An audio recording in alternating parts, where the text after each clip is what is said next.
Você já ouviu falar do silêncio absoluto? Não aquele silêncio de quando você está sozinho em casa. Falo de um silêncio que congela a alma.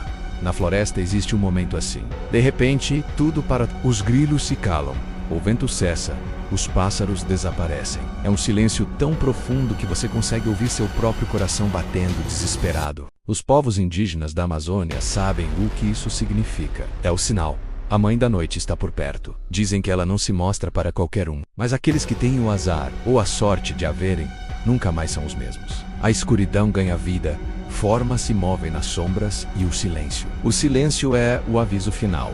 Depois dele já é tarde demais. Se gostou dessa história, deixe seu like e se inscreva para mais mistérios.